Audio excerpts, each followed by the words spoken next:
Students, welcome to session 6 of Basic Principles of Accounting. Students, today we will cover 3 topics. 3 topics जो हम discuss करेंगे वो हैं trial balance, types of errors and rectification of error. Students, हमने पहले discuss किया था journal, laser. अब हम बात करेंगे ट्रायल बैलेंस की. ट्रायल बैलेंस क्या है? ट्रायल बैलेंस मीन्स एक समरी स्टेटमेंट. ट्रायल बैलेंस को हम एक समरी स्टेटमेंट बोलते हैं. समरी किस चीज़ की समरी बताता है? ये जितने भी हमने लेजर पोस्टिंग की है, लेजर पोस्टिंग में जो भी क्लोजिंग बैलेंसेस आए हैं वो क्लोजिंग बैलेंसेस हम ट्रायल बैलेंस में शो करते हैं. दैट मीन्स कि जो लेजर पोस्टिंग में जितने भी अकाउंट्स हमने प्रिपेयर किए हैं उन अकाउंट्स की समराइज्ड फॉर्म जो है वो है trial balance. So trial balance puts the ledger balances on trial. It not only checks the arithmetical accuracy of ledger balances but also helps to have an overview of the operations of the business. Means जो ledger posting में जो ledger balances होते हैं वो काफ़ी scattered होते हैं. आपको बार बार पेजेस चेंज करके देखने पड़ेंगे कि इस अकाउंट में क्या बैलेंस है, इस अकाउंट का क्या बैलेंस है. तो उस चीज़ से बाहर आने के लिए हम ट्रायल बैलेंस प्रिपेयर करते हैं जिसमें कि सभी बैलेंसेस क्लोजिंग बैलेंसेस शो किए जाते हैं. सो ये एक अर्थमेटिकल एक्यूरेसी भी चेक कर सकते हैं हम ट्रायल बैलेंस की हेल्प से, और एक ये ओवरव्यू देता है कि बिजनेस में किस अकाउंट में हमारे कितना बैलेंस है. So that gives the overview of the operations of the business. Now we can understand the functions of trial balance, how it is important and what the function it does.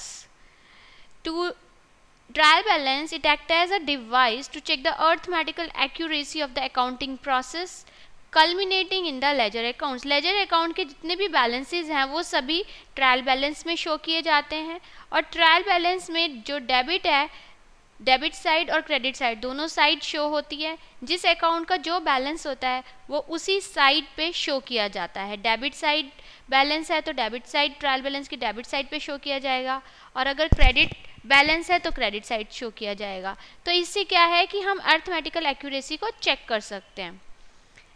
Next is to afford a summarised version of the position of each account and accounts in journal.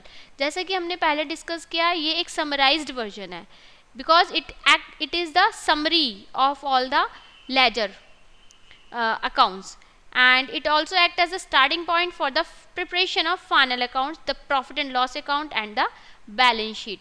Basically organisation में financial statements prepare की जाती हैं. अब देखिए financial statements क्या है. Financial statements are also termed as final accounts. अब final account क्या है? As the name indicates, final account means कि at the end of the period ये फाइनल है, इसके बाद कोई अकाउंट की प्रिपरेशन नहीं होती. So final accounts or financial statements, it includes trading, profit and loss account and balance sheet, right? तो फाइनल अकाउंट और फाइनेंशियल स्टेटमेंट प्रिपेयर करने के लिए ट्रायल बैलेंस जो है एक बेस देता है, क्योंकि जो भी फाइनल अकाउंट्स हम प्रिपेयर करते हैं वो सारे हम उसके जो फाइनल अकाउंट्स में जो भी अकाउंट पुट किए जाते हैं जिस भी स्टेटमेंट में, मींस जैसे परचेजेस है वो ट्रेडिंग अकाउंट में जाएगा, या आपका जो सेल्स होती हैं वो ट्रेडिंग अकाउंट की क्रेडिट साइड पे जाती है. Similarly salaries, if we are paying salaries to our employees, that will be shown in the debit side of profit and loss account. तो ये जो सैलरी है, परचेजेस है, सेल्स है, इनके बैलेंसेस हमें कहाँ से पता चलते हैं? Through trial balance only. Okay, so it act as a starting point. तो फाइनल अकाउंट को प्रिपेयर करने के पहले हमारे पास ट्रायल बैलेंस होना ज़रूरी है. Next is it also enable the auditor to see whether any corrections were made after the accounts were checked. ये एक ऑडिटर को भी बेस प्रोवाइड करता है, ऑडिटर को भी हेल्प करता है कि कहीं पर करेक्शंस करने की ज़रूरत है. So we can say trial balance is a very useful device to control and check all the inaccuracies and as a basis for further accounting work. तो ये एक हमारे लिए काफ़ी हेल्पफुल टूल है, हेल्पफुल डिवाइस है ट्रायल बैलेंस, जो कि आगे फर्दर अकाउंटिंग का काम करने में ये हमारी हेल्प करता है.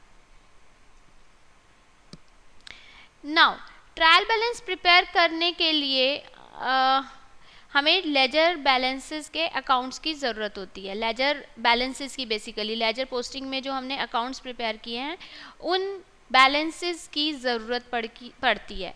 तो जब भी प्रिपेयर किए जाते हैं अकाउंट्स तो कुछ मिस्टेक्स भी हो सकती है, तो वही सारी मिस्टेक्स ट्रायल बैलेंस में भी रिफ्लेक्ट होगी. तो इसीलिए हम यहाँ पर कुछ एरर्स भी पढ़ते हैं. There are various types of error in the trial balance.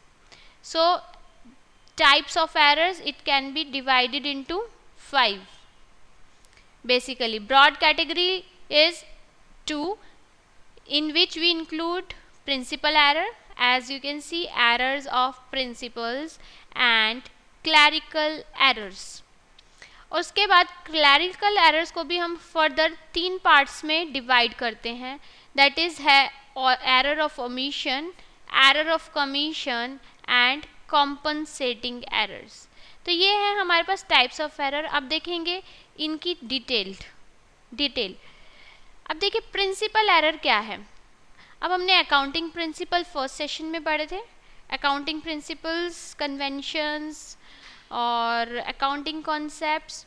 अब देखिए प्रिंसिपल क्या है. प्रिंसिपल मीन्स कि जिसके बेस पे आप अकाउंट्स प्रिपेयर करते हैं, जिसके बेस पे हम अकाउंट्स मेंटेन करते हैं अपनी अकाउंटिंग बुक्स में, दैट इज़ प्रिंसिपल्स. ठीक है. तो प्रिंसिपल एरर कहाँ पर आ सकता है, जहाँ पर हम अकाउंटिंग प्रिंसिपल को फॉलो नहीं कर रहे हैं. जैसा कि आप यहाँ पर एग्जांपल में देख सकते हैं, अगर हम कोई एसेट परचेज करते हैं, for example if we are purchasing an asset like machinery, building, we are not recorded as an asset but as an expense. उस परचेज को हम एज एन एक्सपेंस ट्रीट कर रहे हैं, तो ये चीज़ तो फिर मिस्टेक हो जाएगी. This is the error of principle. Now comes to clerical errors. अब देखिए क्लैरिकल एरर्स क्या है. क्लैरिकल एरर्स मीन्स कि पोस्टिंग करते समय क्लैरिकल एरर्स में errors on the part of the clerks you can say. तो इसमें क्लैरिकल एरर्स में इंक्लूड करते हैं एरर ऑफ ओमिशन. कभी कभी ऐसा होता है कि ट्रांजैक्शन को रिकॉर्ड करते समय हम कुछ एंट्री ही करना भूल जाते हैं. दैट मीन्स कि अगर हमने जर्नल में एंट्री ही रिकॉर्ड नहीं की तो वो लेजर में रिफ्लेक्ट नहीं होगी और इसी तरीके से वो ट्रायल बैलेंस में भी रिफ्लेक्ट नहीं होगी. तो इसका मतलब कि कहीं ना कहीं तो गलती है. तो इसको हम क्या बोलेंगे, एरर ऑफ क्लैरिकल, और we can say clerical errors.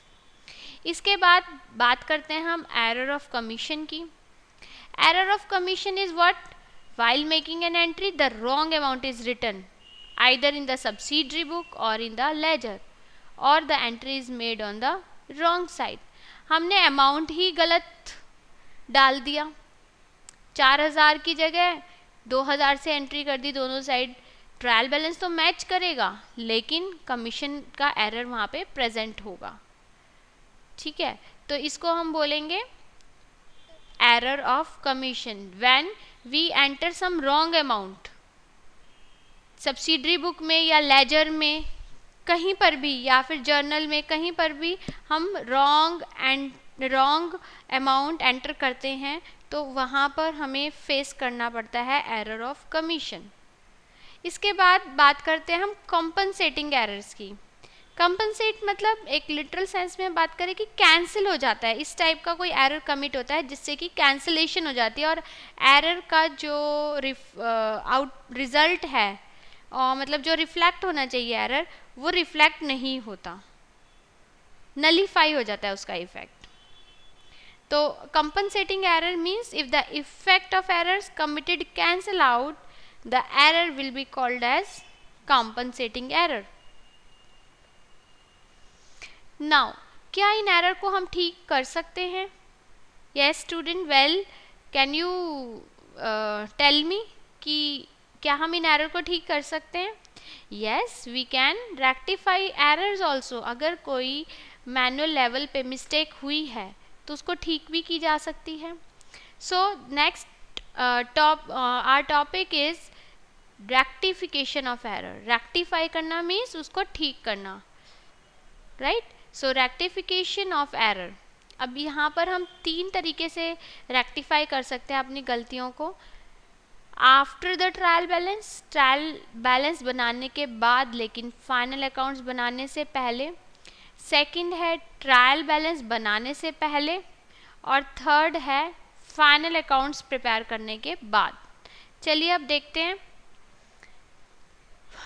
First point is about before preparation of trial balance. तो यहाँ पर ट्रायल बैलेंस बनाने से पहले ये थोड़ा इजी हो जाता है एरर को रेक्टिफाई करना. तो यहाँ पर हम 2 तरीके से एरर को रेक्टिफाई कर सकते हैं. फर्स्ट है an error affecting only one account और more than one account in such a way that no journal entry is possible for its rectification. This is the one type. There can be 2 types ना. One type is कि कई बार एक ऐसा error है जो कि सिर्फ एक ही अकाउंट को या फिर एक से ज़्यादा अकाउंट को अफेक्ट कर सकता है इस तरीके से कि हम उसकी जर्नल एंट्री पॉसिबल नहीं है. एंड सेकेंड है an error affecting 2 or more accounts in such a way that a complete journal entry can be passed for its rectification. Second हमारे पास क्या वे है कि जर्नल एंट्री हम पास कर सकते हैं रेक्टिफाइड जर्नल एंट्रीज. ऐसा एरर जो 2 या 2 से ज़्यादा अकाउंट्स को अफेक्ट कर रहा है उसके लिए हम एक पूरी जर्नल एंट्री पास कर सकते हैं सो दैट कि हम अपने एरर को रेक्टिफाई कर सकें. सेकेंड केस आता है ट्रायल बैलेंस बनाने के बाद लेकिन फाइनल अकाउंट्स बनाने से पहले भी हम रेक्टिफिकेशन कर सकते हैं. जैसे if an account is to be debited for rectification another account has to be credited. एक अकाउंट को अगर आपने डेबिट किया है, गलती से उसको डेबिट कर दिया, तो उसी को ही आप फिर क्रेडिट कर दीजिए by the same amount. Otherwise trial balance will not tally. This is possible only if rectification is done with the help of journal entries. अब मिस्टेक हो गई है उसको ठीक भी किया जा सकता है. तो अगर कोई अकाउंट डेबिट हो भी गया है गलती से तो उसको हम क्रेडिट कर सकते हैं उसी सेम अमाउंट से. ठीक है, तो दिस इज़ पॉसिबल. ये इस चीज़ को पॉसिबल कैसे बनाया जा सकता है? एक जर्नल एंट्री पास करके. The technique for passing journal entries in these cases is put to the suspense account to fill in unknown side और द डिफरेंस इन अमाउंट. कई बार क्या होता है सस्पेंस अकाउंट ये वो अकाउंट है जिसमें ऐसी एंट्री एंटर की जाती है जिसके अकाउंट का हमें नहीं पता होता कि ये किस अकाउंट से एंट्री आई है. तो that's why we call it as suspense. तो जर्नल एंट्री पास करने के लिए हम सस्पेंस अकाउंट का भी यूज़ करते हैं. तो सस्पेंस अकाउंट में वही एंट्री पास की जाती है जो कि कोई अकाउंट की एंट्री हमें अननोन होती है, अननोन साइड पर होती है. Right, now comes to after the final accounts. Final accounts बनाने के बाद भी कुछ रेक्टिफिकेशन की जा सकती है. तो final accounts in case of a sole proprietorship firm consists normally of trading account, profit and loss account and balance sheet. A partnership firm has one additional account called profit and loss appropriation account. देखिए, sole proprietorship और partnership ये 2 तरीके की forms of organisation है. Basically ये form of organisation क्या होती हैं? Sole proprietorship is that form of organisation in which only single person will contribute as well as handle all the activities of the business. तो इसमें ज़्यादा लंबा काम नहीं रहता है, तो इसीलिए इसमें क्या बनाया जाता है, मतलब होली प्रॉफिट या होल लॉस जो है that will be bear by the sole proprietor only. तो इसी वजह से यहाँ पर हम फाइनेंशियल स्टेटमेंट जो बनती हैं वो normally trading, profit and loss account और बैलेंस शीट स्टेटमेंट बनाई जाती है। लेकिन अगर हम बात करते हैं पार्टनरशिप फर्म की, तो पार्टनरशिप फर्म में 2 या 2 से ज़्यादा लोग काम करते हैं। तो पार्टनरशिप फर्म में trading, profit and loss account बनाने के साथ साथ हम लोग profit and loss appropriation account भी बनाते हैं। अब देखिए एप्रोप्रिएशन का क्या मीनिंग है यहाँ पर। एप्रोप्रिएशन मीन्स कि आप इस प्रॉफिट को यूज़ कैसे कर रहे हैं। यूज़ मतलब कि आप कुछ सैलरीज पे कर रहे हैं, इंटरेस्ट की पेमेंट कर रहे हैं, या आपने कोई लोन लिया हुआ है, इंश्योरेंस लिया हुआ है, तो उसकी पेमेंट कर रहे हैं। Sorry, profit and loss appropriation account में